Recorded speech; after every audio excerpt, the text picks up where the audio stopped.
when you're out in the field with a group like this, you have no one to rely on apart from yourself and each other.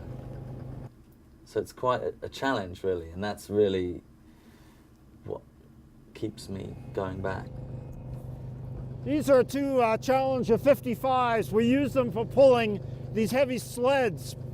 And right now we're having a problem with one of the Challengers. The radiator and the fan broke. Once we get it together, we should be on our way to the pole tomorrow. Right now it's about minus 25 to minus 30. The wind chill is probably about minus 40 to minus 50. So as soon as you touch this metal to hold it with bare hands, you get frostbite. You can hear the motor in the background. That's a gas-fired heater trying to blow some warm air on us so Josh can keep his hands going. It's a hostile environment, without a doubt. If you were just dumped out in the middle of the ice sheet, I'd probably give you a maximum of a day. And that's if you're lucky.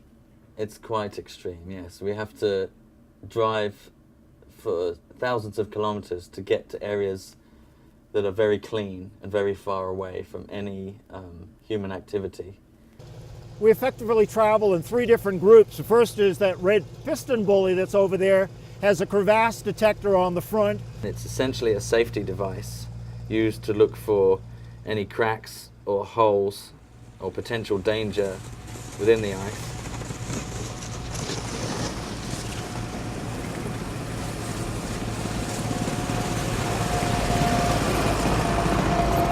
But we only have about 20 meters that we can stop in, so we have to be very, very vigilant looking at that screen.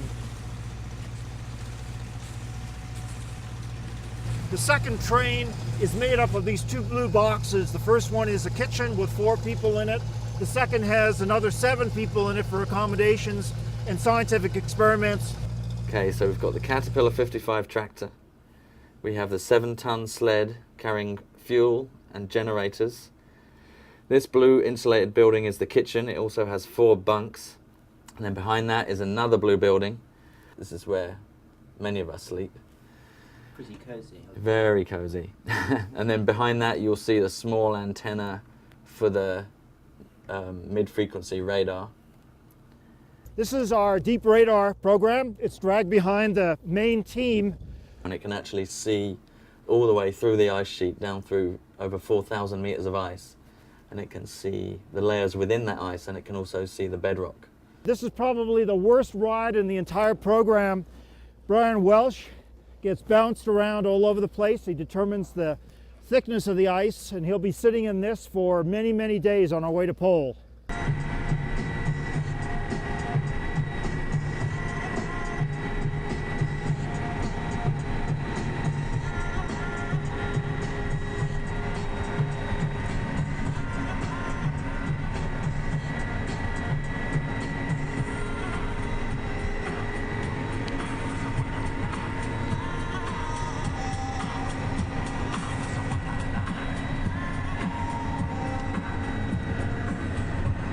Siglin sleds, these are big plastic sheet type sleds. They can pull an awful lot of weight, in this case many barrels of fuel, food, trash boxes, rubbish. And this one is carrying ice cores and science equipment.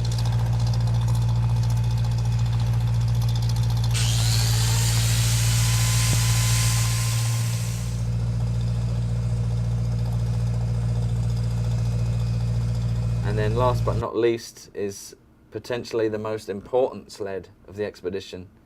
This is our polar pooper, or the toilet sled. Oh, the door came open.